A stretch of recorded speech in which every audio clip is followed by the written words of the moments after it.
Boa noite. Boa noite. Polícia Federal indicia Aike Batista e Sérgio Cabral por corrupção e lavagem de dinheiro. Juiz de Brasília suspende nomeação de Moreira Franco para ministério e lembra que o Supremo barrou Lula na Casa Civil.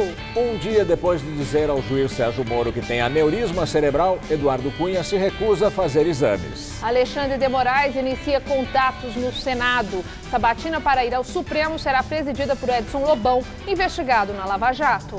Governo do Espírito Santo transfere o controle da segurança pública para as Forças Armadas. Inflação de janeiro é a mais baixa da série histórica do IBGE. O acumulado de 12 meses cai para 5,35%.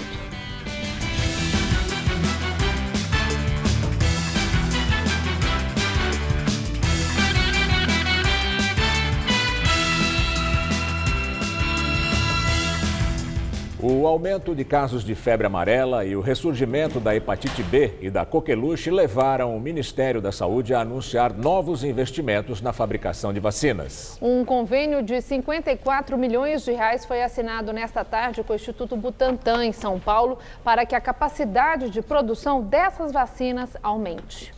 O convênio assinado hoje entre o governo de São Paulo e o Ministério da Saúde vai garantir a compra de equipamentos para as fábricas que vão voltar a produzir vacinas contra a difteria, tétano, hepatite B e coqueluche. Essa última tendo em vista o ressurgimento de casos nos Estados Unidos e na Europa. Vai ser modernizada a nossa vacina, as melhores condições, as melhores práticas da Anvisa contra 3 doenças bacterianas, a difteria, o tétano e a coqueluche. E a coqueluche, que no mundo inteiro, ela na Europa está voltando, a vacina tem uma toxicidade maior. Então, aqui pode ser desenvolvida a primeira vacina contra a coqueluche com baixa toxicidade. Aos jornalistas, o ministro da Saúde garantiu que não vai faltar vacina contra a febre amarela. Disse que a produção já está em escala máxima, mas que o país tem um bom estoque. Já distribuímos aproximadamente 10 milhões de doses de reforço, lembrando que febre amarela está no nosso calendário normal de vacinação. Ela está disponível em 19 estados para vacinação regular. E essas doses que foram estabelecidas foram doses de reforço para bloquear o foco que está estabelecido na Zona da Mata de Minas Gerais. E os municípios do entorno da Zona da Mata já estão com mais de 90% de cobertura, o que nos garante a expectativa de que, com este aumento de imunização, o número de notificações de febre amarela irão se reduzindo pouco a pouco, até que nós possamos ter o assunto totalmente controlado. De acordo com o último boletim, foram confirmados 195 casos de febre amarela em todo o país. 69 pessoas morreram e outras 91 mortes suspeitas estão sendo investigadas. A maior parte dos casos ocorreu em Minas Gerais e no Espírito Santo.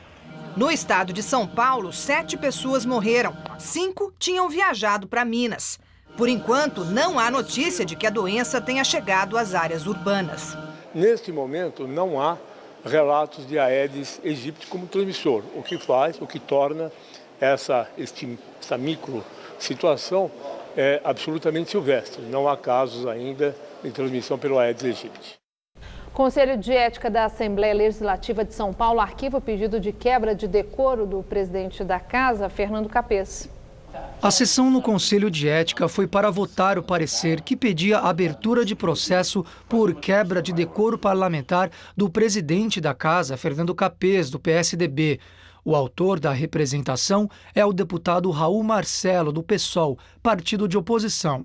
Já a relatoria do pedido estava nas mãos de Davi Zaia, do PPS, que integra a base aliada do governo tucano.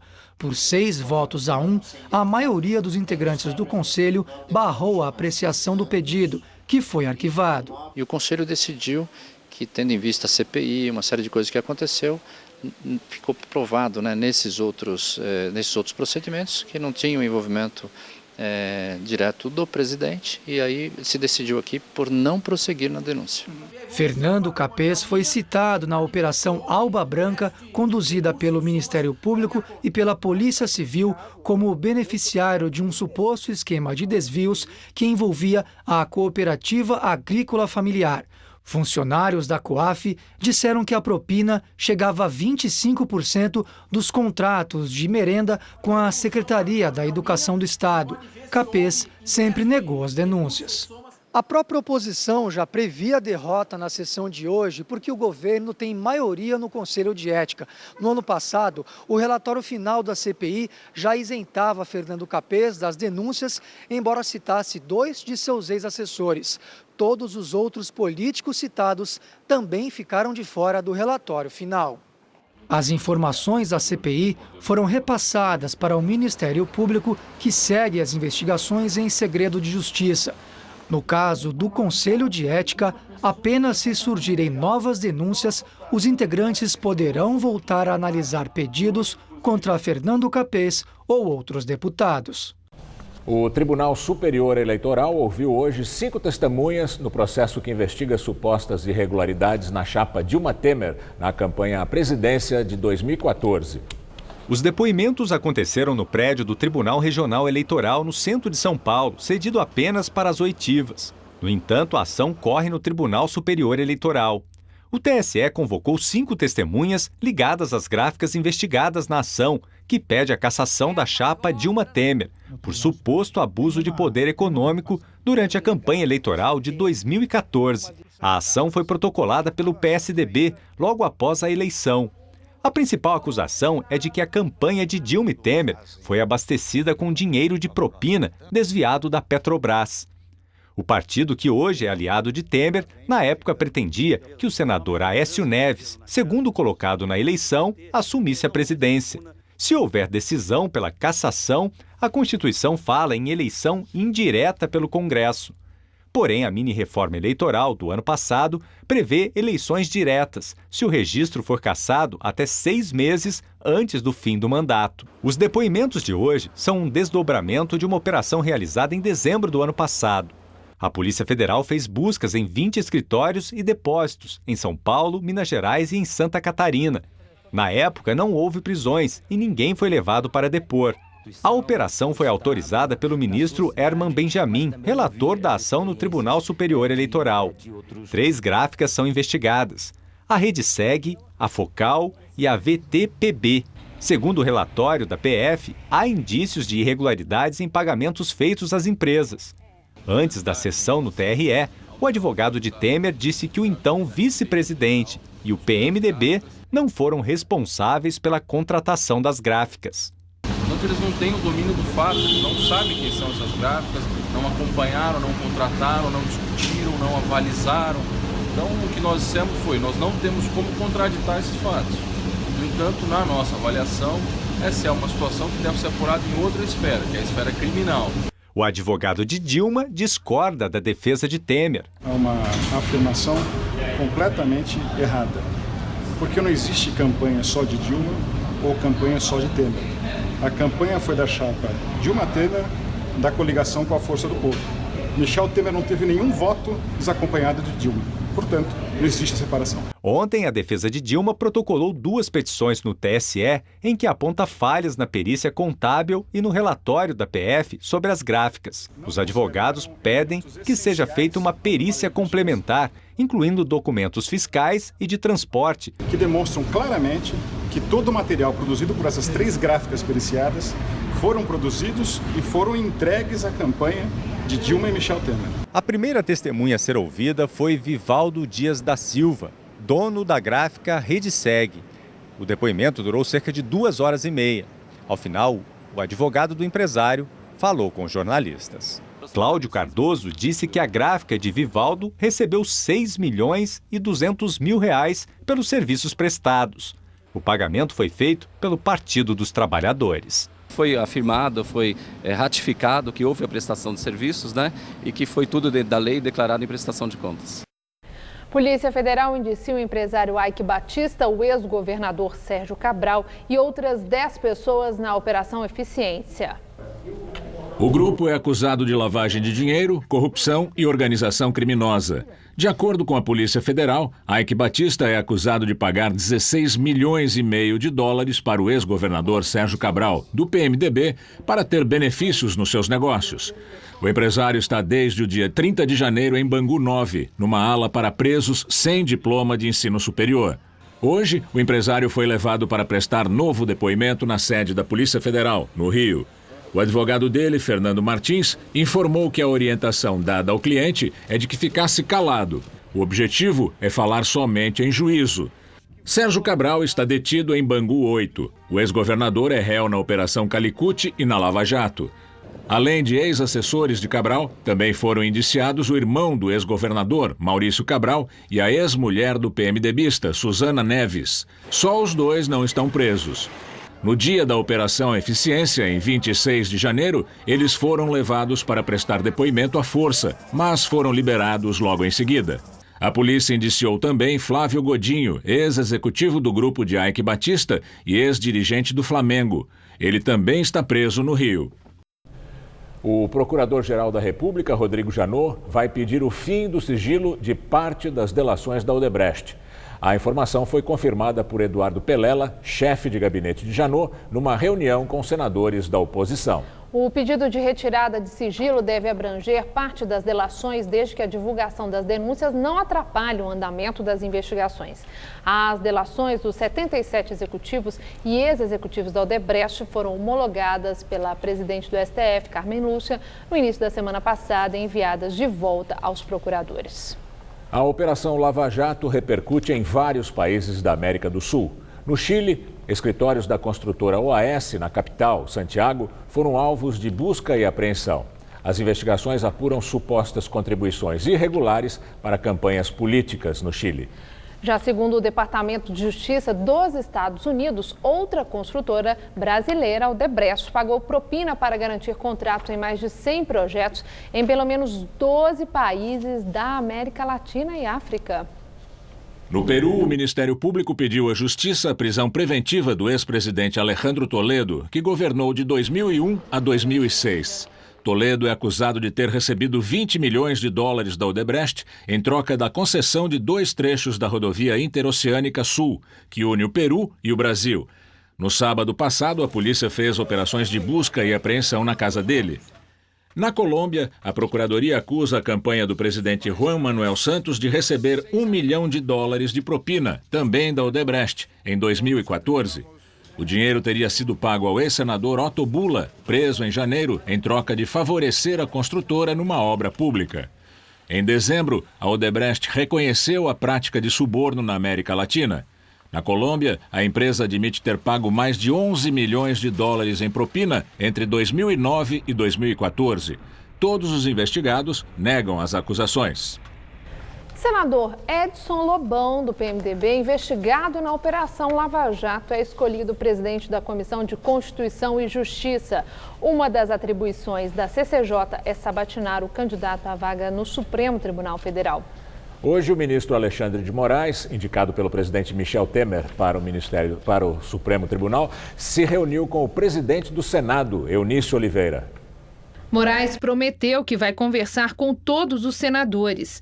A partir de agora eu vou visitar os 81 senadores, não só os senadores da Comissão de Constituição e Justiça, mas todos os senadores, porque é constitucionalmente a função do Senado analisar o meu currículo, analisar a minha experiência, para votar a eventual aprovação. O senador Eunício Oliveira explicou que a sabatina deve ocorrer no máximo em 3 semanas.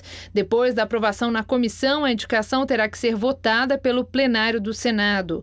Com uma bancada de 21 senadores, a maior do Senado, o PMDB indicou o senador Edson Lobão para a presidência da CCJ. Eu espero que até o dia 22, o candidato a ministro do Supremo, Dr. Alexandre de Moraes, esteja sabatinado pela Comissão de Constituição e Justiça. E se a Comissão de Constituição e Justiça aprovar ou não, mas aprovando ou não, tem que encaminhar ao plenário. Eu, havendo quórum, se for uma quarta-feira ou uma terça-feira, colocarei de imediato o nome do indicado para que ele possa ser aprovado ou rejeitado pelo plenário do Senado. Depois da reunião com Eunício, o ministro licenciado da Justiça, Alexandre de Moraes, se reuniu com o senador Renan Calheiros, do PMDB. A romaria do candidato ainda seguiu pelo gabinete do senador Aécio Neves. Depois de se reunir com Alexandre de Moraes, o presidente do PSDB, o senador Aécio Neves, disse que o partido não vai constranger Temer para nomear um novo ministro da Justiça. Michel Temer procura um nome para o cargo desde segunda-feira, quando indicou Alexandre de Moraes para o Supremo. Ontem, Moraes pediu desfiliação do PSDB. O Ministério da Justiça é alvo da cobiça do PMDB e dos tucanos.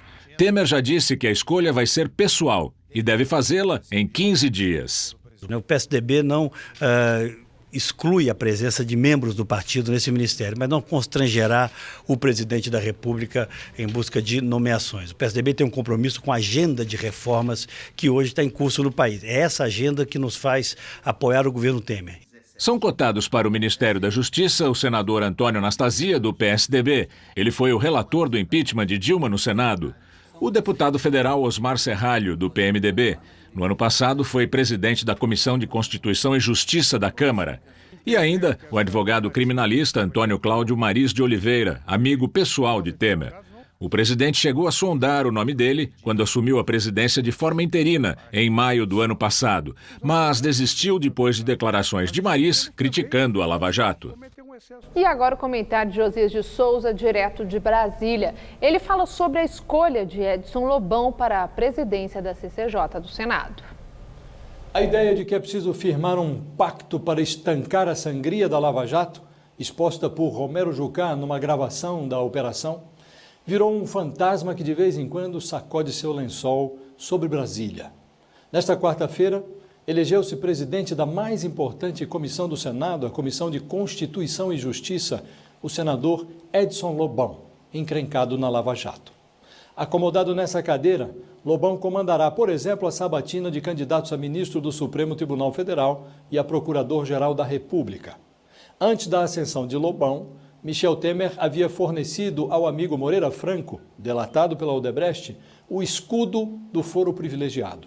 O presidente indicou para o Supremo o ministro tucano Alexandre de Moraes e levou ao balcão a pasta da Justiça. O PMDB, que sangra na Lava Jato, está no primeiro lugar da fila, pronto para abocanhar o ministério que controla a Polícia Federal. Nas presidências da Câmara e do Senado já haviam sido acomodados 2 delatados da Odebrecht, Eunício Oliveira e Rodrigo Maia. Agora, Edson Lobão. Ele chega ao topo da CCJ empurrado por Renan Calheiros e José Sarney. Tudo isso aconteceu em menos de 10 dias. Em Brasília, a União faz a farsa. À procura de um torniquete, a oligarquia política parece ter ligado o botão de dane-se. Boa noite. Ontem, Eduardo Cunha anunciou que tem um aneurisma cerebral semelhante ao que provocou a morte de Marisa Letícia. Hoje, ele se negou a fazer exame para comprovar o problema. A informação é do Departamento Penitenciário do Paraná, o DEPEN. Cunha relatou a doença ontem durante o primeiro depoimento diante do juiz Sérgio Moro. Eu gostaria de dizer que eu também sofro do mesmo mal que cometeu a ex-primeira-dama Marisa Letícia, um aneurisma cerebral. O ex-deputado disse ainda que a cadeia não oferece condições adequadas para o tratamento. O presídio onde ficamos não tem a menor condição de atendimento se alguém passar mal. São várias as noites em que presos gritam sem sucesso por atendimento médico, que não são ouvidos pelos poucos agentes que lá ficam à noite. O deputado cassado está preso no Complexo Médico Penal de Pinhais, na região metropolitana de Curitiba. Ele foi detido no dia 19 de outubro. Cunha é acusado de receber propina de contrato da Petrobras para exploração de petróleo no Benin, na África, e usar contas na Suíça para lavar o dinheiro. Ele nega as acusações. De acordo com o DEPEN, é a segunda vez que o ex-presidente da Câmara dos Deputados se nega a ser examinado. Um cachorro que andava pela linha 1 azul do metrô prejudicou a circulação de trens hoje de manhã. O problema também afetou temporariamente a circulação da linha 3 vermelha. O atraso começou por volta das 7h30 da manhã, quando passageiros disseram que viram um cachorro nos trilhos da estação Armênia. As plataformas ficaram lotadas. Foi preciso conter a entrada dos passageiros nas estações para evitar o tumulto nas plataformas. Os funcionários do metrô não acharam o cachorro e a circulação voltou ao normal. Ontem, os passageiros do metrô também tiveram problema por causa de um trem que descarrilou entre as estações Corinthians, Itaquera e Arthur Alvim, da linha vermelha. Hoje, a operação no trecho foi normal. E agora, no final da tarde, os trens estavam circulando com velocidade reduzida na linha vermelha. O metrô informou que o motivo era a presença de um homem nos trilhos. Também foram registrados problemas técnicos na linha 12 Safira da CPTM, que está interrompida entre o Brás e o Tatuapé. De acordo com a companhia, a situação deve se normalizar em breve. A chuva diminuiu na capital e a temperatura também caiu um pouquinho, né? Pois é, as noites vão ser mais frescas e devem ser a tendência dos próximos dias, segundo os meteorologistas. Vamos ver a previsão com Luciana Magalhães.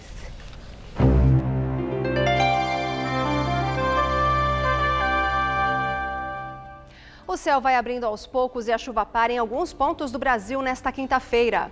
Amanhã, tempo firme, ensolarado, sem chuva, na campanha gaúcha, no leste de Santa Catarina até o leste do Mato Grosso do Sul, no norte de Roraima e também nesta faixa litorânea que vai de Sergipe até o Rio Grande do Norte. Nas demais áreas, pancadas de chuva, mas com previsão de chuva ao longo do dia nesta grande área escura que pega a porção sul da região norte até o norte de Minas Gerais.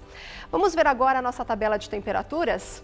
Bem, em Maceió, tempo firme amanhã com máxima de 32 graus. Pancadas de chuva e muito calor em Teresina, que terá máxima de 36, e no Rio de Janeiro, que terá máxima de 34. E em Goiânia, chuva com trovoadas e máxima de 30 graus. Agora vamos ver como fica o tempo no estado de São Paulo. Bem, o centro-oeste paulista terá um dia firme e ensolarado amanhã. Já nas outras áreas, o volume de chuva diminui, mas ainda podem ocorrer pancadas isoladas com risco de temporais. E no litoral, o tempo continua muito instável e chove a qualquer hora. Máximas amanhã de 32 graus em Bauru e de 31 em São Carlos. E na faixa leste, que inclui o litoral, máxima de 29 graus em Campinas e de 27 graus em Santos. Para a capital, ventos diminuem a temperatura, deixando as madrugadas mais frescas, mas isso não significa que fará frio. A mínima ficará entre 17 e 18 graus nos próximos dias. Já a máxima fica amena amanhã, com máxima de 26. Faz 27 graus na sexta e 28 graus no sábado. O carnaval está chegando e não só os adultos que se divertem. A criançada também adora uma folia e nada melhor que uma bela fantasia para brincar no carnaval. Na região da Rua 25 de Março, no centro de São Paulo, o comércio popular anda bem animado. Por R$ 90, a Ana Paula garantiu a fantasia para a filha de 1 ano e meio. Ela vai participar de um bloco de carnaval só para mães com filhos pequenos. É uma delícia, é muito gostoso. É a cultura do nosso país, né? Então é muito legal, eu gosto, eu compartilho isso. Mesmo ela sendo pequenininha? Menos ela sendo pequenininha. Com a proximidade do carnaval, o movimento é intenso no comércio. A Jaqueline veio atrás da fantasia do filho Gustavo, de 9 anos. E tem bastante opção de coisa, né? Ele queria uma, mas chegou aqui e já tá mudando de ideia. Queria de palhaço, mas só que agora eu quero outra. No caso das meninas, as fantasias mais procuradas são as de princesa. Os preços variam de R$ 90 a R$ 220, dependendo do modelo e do material empregado. Já os meninos têm optado pelas de super-heróis, que são mais simples e cujos preços são mais em conta. Vão de R$ 65 a R$ 150. Como é carnaval de rua, hoje em dia está na onda, e o pessoal procura coisa mais leve, por causa do calor, do sol. Mais leve, tem que ser coisa mais leve, não muito tecidos. Aqui nesta loja, o estoque foi reforçado já em outubro do ano passado, logo após o Halloween. As roupas de tecido são de confecção própria, mas o proprietário também compra objetos como essas máscaras de plástico de terceiros. Essas daqui, por exemplo, custam R$ 13. Tem do Hulk, do Homem de Ferro, várias opções. Mas a Solange, que é carioca, queria algo mais incrementado para a neta. Ela vai passar o carnaval em São Paulo pela primeira vez. Eu ouvi falar de Vila Madalena, pelo que eu estou vendo, vai ser muito legal, muito animado.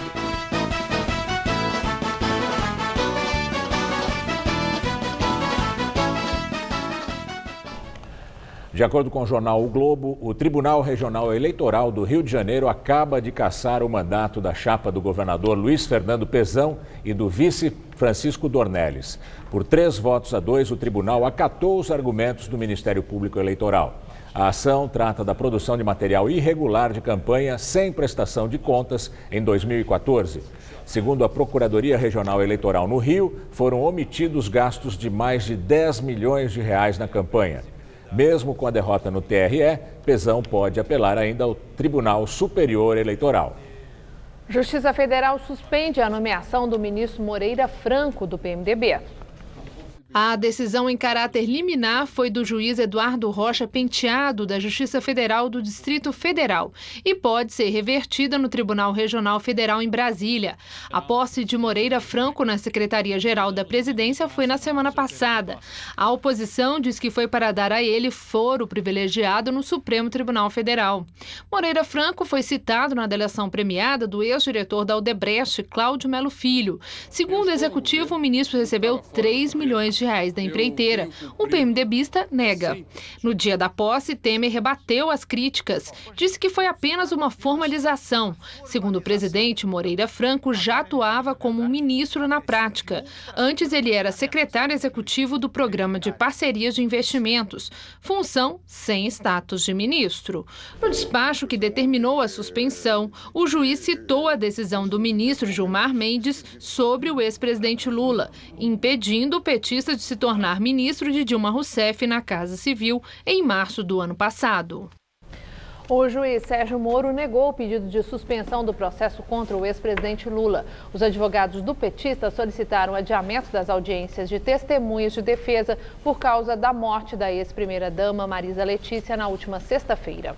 O pedido foi feito na ação em que Lula é acusado de receber 3 milhões e 800 mil reais em propinas da construtora OAS em forma de benfeitorias no apartamento no Guarujá e no custeio do armazenamento de bens numa empresa especializada. Hoje, o Espírito Santo viveu o 5º dia de violência. Policiais civis paralisaram as atividades em protesto pela morte de um investigador em Colatina. A paralisação também apoia o movimento de parentes de policiais militares que, desde sábado, bloqueiam a saída dos batalhões e pedem reajuste salarial. O sindicato da categoria diz que já houve 85 mortes violentas no Espírito Santo neste mês. Segundo o sindicato da Polícia Civil, o investigador Marcelinho, como era conhecido, foi atingido quando abordava criminosos que assaltavam um motociclista. O protesto dos policiais civis deve acabar à meia-noite. Durante a paralisação, só estão sendo feitos atendimentos de urgência. 1.000 homens das Forças Armadas fazem policiamento na Grande Vitória, além de 200 integrantes da Força Nacional de Segurança. O ministro da Defesa, Raul Jungmann, disse que mais de 550 homens das Forças Armadas vão ser enviados ao Espírito Santo. Parte do efetivo chega ainda hoje ao estado. O ministro disse ainda que entende as necessidades salariais dos policiais, mas acha extremamente injusto deixar de zelar pela segurança e a vida da população. Pelo 5º dia seguido, o estado vive uma onda de violência. O comércio está de portas fechadas, escolas sem aulas. Familiares de PMs impedem a saída dos policiais dos batalhões. O estado diz que o custo do reajuste seria de 500 milhões de reais ao ano. Querem chantagear o governo, chantagear a população, que vai acabar pagando essa conta. Quanto custa um aumento desse? Vocês sabem? Aplique esse percentual que os políticos ontem se reuniram escondido para pedir ao governo. Aplique. Custa R$500 bilhão. Aonde nós vamos arranjar R$500 bilhão? Os policiais estão sem aumento há 3 anos. Ontem, moradores que pedem a volta dos policiais às ruas entraram em confronto com os parentes dos PMs e os homens do Exército tiveram que separar a confusão. E agora vamos ao comentário de política com Bob Fernandes. No sábado, Temer ainda fazia consultas sobre a indicação de Alexandre de Moraes para o Supremo Tribunal, segundo o noticiário. No mundo real, a decisão já estava tomada. Na véspera, Temer anunciou 2 medidas. Tornou ministro Moreira Franco, até então secretário. Ministros têm foro privilegiado, só o Supremo pode julgá-los. Quando Dilma tentou dar foro privilegiado a Lula, foi um escândalo. Moro deu ordem para gravar e vazou. No Supremo, Gilmar Mendes chiou, sapateou, manchetes e vozes bradaram por semanas. Com Moreira Franco, registros por 48 horas ou silêncio cúmplice, até há pouco, quando um juiz suspendeu a nomeação com liminar. Outra medida foi anunciada por Temer na mesma sexta, a ampliação das atribuições do Ministério da Justiça, tornado também da Segurança Pública. Segurança Pública que nesse ano assistiu motins em 3 presídios, com esquartejados, decapitados e 136 mortos. Até ontem, quem comandava o Ministério da Justiça e Segurança Pública era Alexandre de Moraes. Enquanto Temer articulava o futuro Supremo de Alexandre, explodia a crise de segurança pública no Espírito Santo, governado por Paulo Artung, de saída do PMDB. Famílias de policiais militares bloqueiam quartéis. Perigosíssima greve informal da PM, hoje com adesão da Polícia Civil. Na segunda, o ainda ministro Alexandre estava ansioso, angustiado, mas ao menos publicamente não com a gravíssima crise no Espírito Santo. Via WhatsApp, como registrado em foto, às 5 da tarde, Alexandre informava a amigos. Temer iria indicá-lo para o Supremo. Nem uma única frase sobre a crise, descontrole e pânico no Espírito Santo, com assaltos, tiros, saques, pancadaria, prejuízos caminhando para os 100 milhões. Intervenção do Exército e em Vitória, no bairro Itararé, conflito entre soldados e populares. A crise se espalhou, chegou a Vila Velha, Guarapari, Cachoeiro do Itapemirim. Enquanto se decidiu o futuro supremo do passado ministro, sem justiça e sem segurança pública, a violência matava. Até agora, 90 mortos no Espírito Santo, Brasil. Em julho passado, atentado terrorista matou 85 em Nice.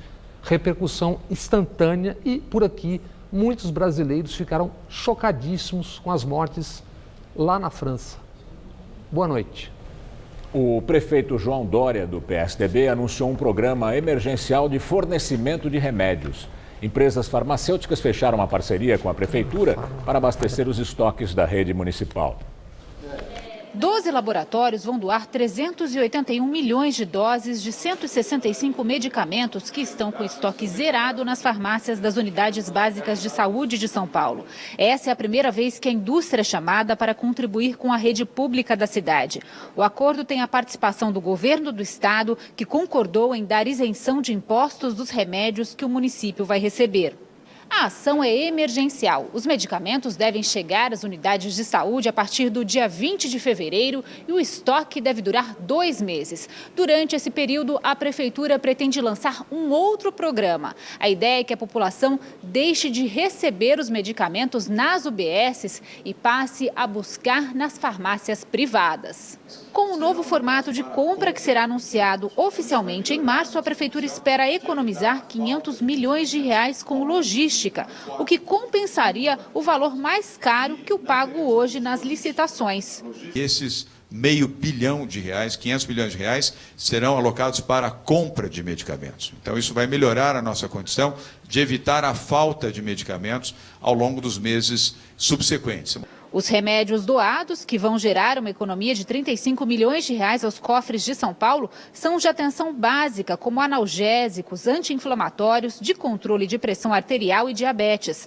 A exigência do município é que a validade seja superior a 6 meses. Nas farmácias privadas, os medicamentos só podem ser colocados à venda com mais de 1 ano do prazo de validade. O que a gente está doando para a prefeitura é aquilo que está no prazo de validade, seria o mesmo produto que nós colocaríamos na farmácia ou no ponto de venda. A exigência responsável da prefeitura é que, no caso de haver um estoque remanescente, tudo que a prefeitura não aceitaria. O Jornal da Gazeta tem mostrado o drama de pacientes que não conseguem retirar os medicamentos nas unidades básicas, nem mesmo os de uso contínuo. O secretário de Saúde, Wilson Polara, disse que este é um problema crônico, que se agravou com o aumento da demanda de pacientes e também com cortes do orçamento no fim do mandato de Fernando Haddad, do PT. São vários os motivos, que é o problema na compra, o problema de aumento de consumo, problema de aporte de pessoas de outros municípios. Então, é uma situação de crise que nós temos que resolver de uma forma sistêmica. Inflação em janeiro tem o valor mais baixo para o mês desde 1979, quando começou a medição. Segundo o IBGE, no mês passado, o IPCA ficou em 0,38%. No acumulado de 12 meses, o índice acumula alta de 5,35%, o menor valor para o período desde setembro de 2012. E agora vamos ao comentário de economia com o Vinícius Torres Freire. A inflação está baixando muito mais rápido do que se esperava. Enfim, uma surpresa positiva na economia brasileira. Preços menos salgados são, claro, sempre uma boa notícia. A inflação agora come menos os salários. Mesmo com o reajuste salarial, a inflação alta ou subindo comia o aumento. Em dezembro do ano passado, os salários na média conseguiram ganhar da inflação pela primeira vez em 1 ano e meio. É possível agora que as coisas continuem assim. Se a inflação tira menos o nosso poder de compra, podemos comprar um bocadinho mais. Isso ajuda o país a sair da recessão devagarinho, pois a vida ainda está muito difícil. Mas os preços ainda não estão altos? Sim, a gente pode e deve achar que o supermercado ainda está caro. Mas, na média, estão os preços subindo cada vez mais devagar. É isso que significa dizer que a taxa de inflação está caindo. Veja o caso da inflação dos alimentos. Nos últimos 6 meses, o preço médio de comida e bebida subiu 0,2%. Isto é, quase não subiu. Nesta mesma época, no ano passado, estavam subindo a 7% por semestre. Um horror. Não foi só na comida que a inflação baixou de ritmo, embora o tempo melhor desde a metade do ano passado tenha ajudado a produzir uma safra de alimentos grande, portanto mais barata. A inflação em janeiro do ano passado, a inflação geral, estava subindo a 10,7%. Agora, como a gente acabou de ver, a 5,35%. Caiu pela metade. Caiu, em parte, também porque a recessão e a falta de dinheiro são tão grandes que diminuiu a procura. Muito produto fica sem comprador, o preço cai. Se a inflação cai mais rápido, o Banco Central pode e deve baixar os juros mais rápido também. Com os juros mais baixos, as empresas ficam com menos medo de investir. Mais adiante, um pouquinho mais para frente, a baixa de juros deve chegar ao crediário, às compras parceladas, ao crédito do carro e da casa própria, que devem ficar menos amargos. Isso tudo não quer dizer que a crise acabou. Parece apenas que a gente, enfim, deve parar de piorar neste início do ano. Como um doente muito grave saindo da cama, a gente vai andar devagarinho. Além do mais, essa política suja e confusa do Brasil pode provocar uma recaída. Mas, por enquanto, vamos aproveitar pelo menos uma rara boa notícia. Boa noite. E o significado dos sinais de recuperação da economia brasileira na entrevista do dia com Maria Lídia Flandoli.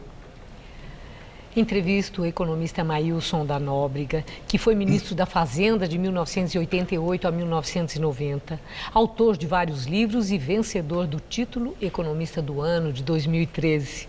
Muito obrigada por estar conosco. Não está fácil para o comum das pessoas entender o noticiário da economia pela forma cifrada como pessoas importantes têm se expressado. Eu fiz até algumas anotações. O presidente da CNI, ele diz que há otimismo, mas a realidade é pessimista. O presidente da empresa líder dos produtos Brastemp e Consul também falou uma coisa interessante. Ele disse que a economia não sarou, mas parou de doer. O ex-presidente do Banco Central, Armínio Fraga, falou que a sensação de trem desgovernado passou. Então, eu quero começar a nossa entrevista sabendo, para explicar o momento da economia brasileira, o que diz Maílson da Nóbrega. Olha, eu vou usar um termo também meio estranho. Eu acho que está despiorando, não é? Tudo indica que há sinais muito favoráveis, positivos, em áreas críticas para a recuperação. Por exemplo, a inflação de hoje é um bom número, não é? Até começa a haver a percepção de que a inflação este ano pode ficar abaixo da meta de 4,5%. Ainda é cedo para dizer isso, não é? Isso significa que a taxa de juros vai continuar caindo, o espaço para isso é inequívoco. Se o presidente do Banco Central quisesse ser ousado, podia até reduzir, junto com o Comitê de Política Monetária, a taxa de Selic em 1 ponto percentual. Provavelmente vai ser 0,75%. Para manter um certo ritmo. Que já é um avanço. Que já é um avanço, né? E a taxa de juros vai caminhar para um dígito, como se diz, né? 9,5%. Até quando? Quando isso? Eu acho que por volta de outubro, novembro já está... Mais fim de ano. Exatamente. E isso tem uma série de implicações positivas, né? Em primeiro lugar, isso aumenta a percepção de normalidade por parte dos bancos e a sua capacidade de ofertar crédito. Isso permite a renegociação de dívidas de grandes empresas, de consumidores. Tudo isso vai criando um clima favorável. Outro dado que deve ser acrescentado a esse novo ambiente é a confirmação de que vamos ter uma safra espetacular, né? E uma safra agrícola tem implicações muito positivas, porque ela movimenta a indústria de beneficiamento, a indústria de processamento das safras agrícolas, os transportes, o comércio e assim por diante. Ainda não é uma recuperação como a gente gostaria que fosse. Os economistas chamam isso de recuperação cíclica, isto é, ela ocorre porque existe uma grande capacidade ociosa na economia, na indústria, no comércio, a mão de obra está ociosa, tudo isso começa a ser ocupado e faz a economia recuperar. Agora, é interessante, o senhor fez aí a menção no ânimo, né? A população tendo a percepção que parou de piorar, despiorou, né? E os próprios empresários, investidores, expressando um ânimo. Entretanto, mesmo pesquisa mostrando que existe esse ânimo, chama atenção que empresários não estão investindo, eles se mostram entusiasmados, não estão ainda investindo, não estão empregando. Eles dizem que eles têm muita capacidade ociosa, que tem essa justificativa. E aí eu pergunto, os empresários mostram ânimo na base do eu confio desconfiando, entendendo que o governo Temer vai bem, mas não tropo? Olha, eu acho que é uma mistura disso tudo, né? E é normal nesse processo. Sempre que um país sai de um processo recessivo, especialmente tão profundo e grave como este, não é? Os empresários, eles só começam a contratar quando acontecem duas coisas. Primeiro, quando eles ocupam a capacidade ociosa. Se ele tem como produzir sem investir mais, ele não vai investir. Segundo lugar, quando ele tem a convicção de que a recuperação foi para valer, não é um episódio que vai daqui a pouco reverter, não é? E por isso, nesse processo, ele tende a usar a mão de obra temporária, a hora extra. Isso acrescenta um fato, nessa coisa toda positiva que nós estamos falando, que é o negativo disso aí. Ou seja, o emprego não vai recuperar antes do terceiro trimestre deste ano. E é difícil, né, entender, eu acho que para quem nos assiste, entender que de fato a perspectiva de melhora, ela pode estar avançando, enquanto não sente isso dentro de casa, né, através do emprego, dos familiares, da própria pessoa, enquanto não enxerga que está livre do pesadelo, do temor, desse medo que as pessoas têm de ficar sem trabalho, de ficar sem salário. Esse é o principal, eu acho que para certas famílias é um desastre, não é? Completo. Você não ter a perspectiva de um trabalho que lhe dá satisfação emocional, que lhe dá o recurso para cumprir suas obrigações, manter a família e tudo mais. Realmente a maior tragédia de uma família na economia é o desemprego. E felizmente há sinais de que é possível que essa chaga comece a sair de cena daqui a uns 6 meses. Chaga, já usou a expressão, eu li em artigo seu que o Brasil está enfermo e que esse corpo doente, ele precisa, assim, de uma longa recuperação e que as reformas são fundamentais para que haja uma sustentação, né, nessa recuperação. Agora, que injeção na veia não resolve. O caminho que está sendo trilhado pela equipe econômica de Michel Temer é um caminho que está fazendo um diagnóstico adequado dessa enfermidade e prescrevendo um tratamento que de fato possa resolver a doença? Eu creio que sim, não é? Eu diria que neste momento nós temos uma unidade de pensamento na equipe econômica, incluindo a Fazenda, o planejamento, órgãos importantes como o BNDES, a Petrobras, a Eletrobras, o Banco Central, raramente visto no Brasil, número 1. Número 2, na minha avaliação, o governo elegeu a prioridade correta, que é evitar o risco de uma insolvência fiscal. aquela situação em que o governo não conseguirá pagar a dívida. Isso é uma catástrofe, não é? E, infelizmente, esse é uma Estamos vendo os estados, né?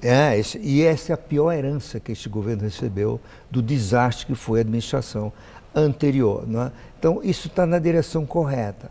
O risco é muita gente achar que pode fazer uma mágica, não é? Um artifício, e a economia começa a crescer.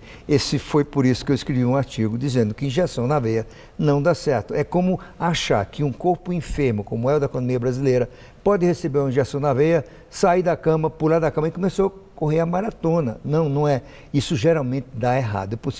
É preciso ter paciência, coragem de aguentar a pressão para uma antecipação irresponsável desse processo, porque tudo indica que o Brasil vai sair definitivamente da recessão ao longo deste ano. E do ponto de vista internacional, da política externa, o que está acontecendo, as circunstâncias do momento, a posse do Trump, aquele aumento do protecionismo, a saída dos Estados Unidos daquele acordo transpacífico, mesmo a Inglaterra tendo deixado a União Europeia. Quer dizer, e nesse momento, tem muita gente entendendo que o Brasil, que pode-se vislumbrar nova oportunidade do Brasil para parcerias. A indagação: é um momento para o Brasil ousar um voo solo para estabelecer novas parcerias, considerando essas circunstâncias? Ou o mais adequado seria o Brasil se voltar para os países do Mercosul e, junto do Mercosul, se aventurar em parcerias inovadoras? Não, eu acho que, em primeiro lugar, o Brasil deve estar preparado para o que pode ser o desastre da administração Trump. Não é? O Trump é um presidente despreparado, narcisista, nacionalista, protecionista, algo surpreendente, né? Como disse a revista The Economist, um agitador na Casa Branca. Ninguém imaginou que isso pudesse acontecer. Um presidente dos Estados Unidos com características e comportamentos típicos dos piores populistas da América Latina. Isso é um risco para o mundo inteiro. Eu não compro muito a ideia de que o desastre do Trump possa ser uma oportunidade para o Brasil. Claro que a gente tem que avaliar tudo isso, não é sair na frente, porque ainda não aconteceu, estar preparado para a hipótese de surgir essas oportunidades. Mas se o Trump for o desastre que se imagina, porque ele pode criar um colapso do comércio mundial, isso arrasta a economia mundial toda, não é, para uma fase de recessão e até de depressão, como aconteceu nos anos 30. É sempre bom lembrar, a depressão dos anos 30 foi disparada por uma coisa parecida, não é? Uma atitude protecionista do Congresso americano, por uma lei chamada Smoot-Hawley, que levou à queda de 1/3 do comércio mundial em questão de 1 a 2 anos. Não é? Tanto assim que os Estados Unidos reverteram rapidamente essa lei. E, portanto, é um risco enorme para o mundo a atitude protecionista. Quer dizer, então o Brasil e outros países, o que nós temos é de esperar. Para ver se esse surto recua. Eu não consigo ser otimista nessa situação, sabe, de que surgiriam oportunidades para o Brasil. Pode até ser, mas o cenário mais provável é de um risco mais grave. Encerrando, há pouco o senhor tocou no agronegócio. O senhor já escreveu de uma forma assim, muito entusiasmada sobre as perspectivas do agronegócio no Brasil, pelos resultados já mostrados, pelas conquistas e pelas perspectivas futuras. Qual é o peso do agronegócio no resgate da nossa economia agora? Olha, eu diria que não é tão profundo quanto se pensa. O agronegócio deve representar 1/4, máximo 30% da economia mundial. Mas ele é, acima de tudo, um espelho do Brasil moderno, de um Brasil competitivo, de um Brasil guiado pela pesquisa, pelo empreendedorismo, pela adoção de técnicas avançadas no campo digital, tecnologia de satélites. O Brasil é um campeão. O Brasil é o primeiro exportador mundial em 6 produtos e entre os 5 em mais de 30. Este é o grande retrato do Brasil moderno e, portanto, nós devemos festejar a presença no Brasil de um agronegócio tão competitivo e vai contribuir para o desenvolvimento do Brasil e para a recuperação recente com a safra que vem aí e com o processamento dela que mexe com toda a economia. Diria minha avó, Deus te ouça. Muito obrigada. Uma boa noite. Boa noite, muito obrigado. Gamberini. Você vai ver a seguir, começa hoje a Copa do Brasil. O Corinthians estreia contra a Caldense em Juiz de Fora. Quanto isso, quanta alegria, e o Zeca tem mais contas pra pagar. Não estressa, começo de ano é a mesma historinha, mas o Bradesco vai te ajudar. É só falar com a gente que temos o crédito pra toda a situação. IPTU, IPVA ou mais um gasto escolar, o Bradesco resolve, irmão.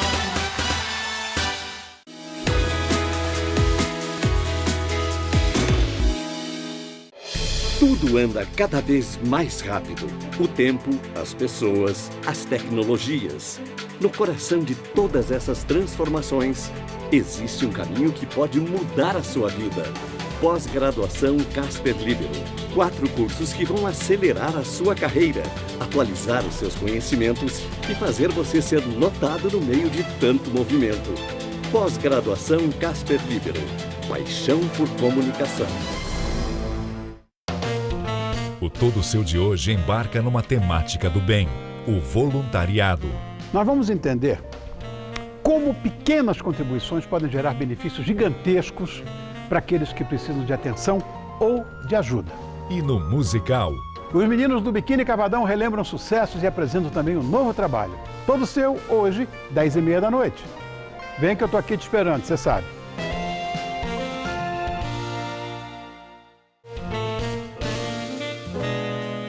Oferecimento CVC, sempre com você.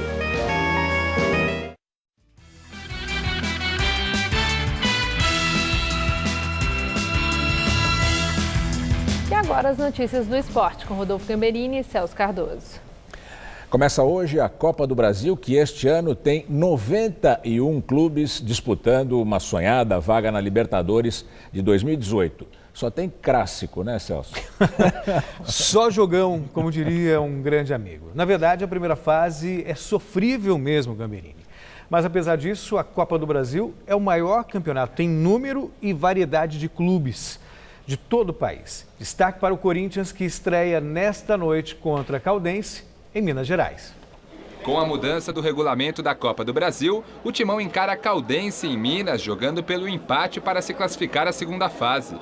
Diferentemente dos outros anos, não há partida de volta, ou seja, uma derrota elimina o Corinthians do torneio.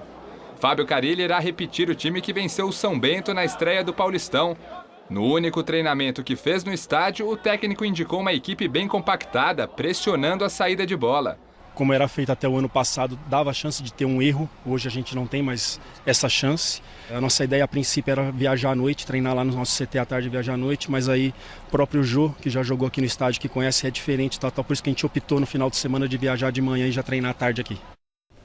Ô Celso, o regulamento dessa Copa Brasil é uma verdadeira roleta russa. Time que perder um jogo está fora. Pois ainda mais um torneio que a gente já viu, o Santo André campeão, Paulista campeão, o Corinthians, por exemplo... Mas o Santo André tinha um timão, agora fica muito na mão do acaso. Não, tem um outro detalhe importante. A Caldense está treinando desde novembro do ano passado, então fisicamente está muito melhor que o Corinthians. Tem que encarar com uma final de campeonato.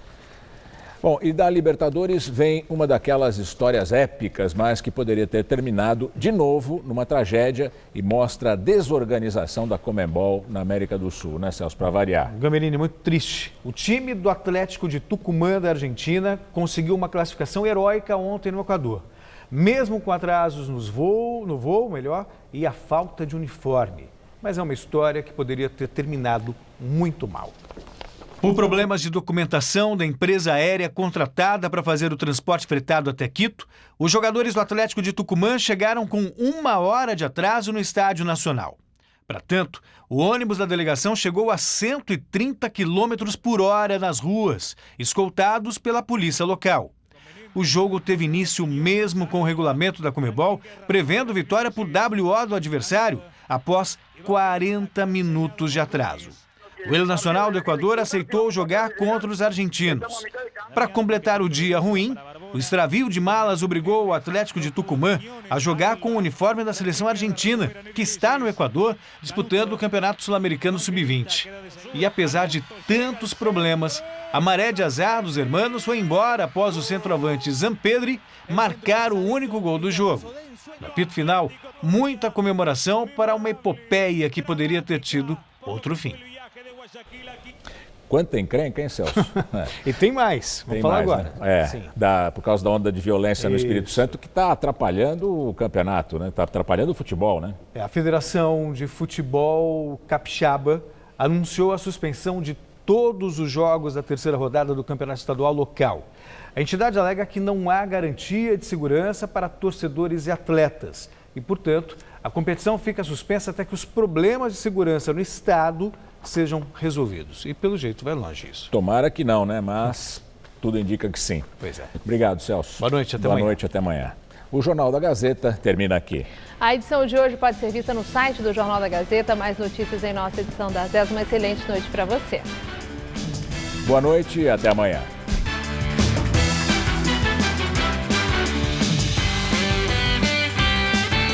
Fique por dentro dos bastidores da TV no Todo Seu. Logo mais, 10h30 da noite.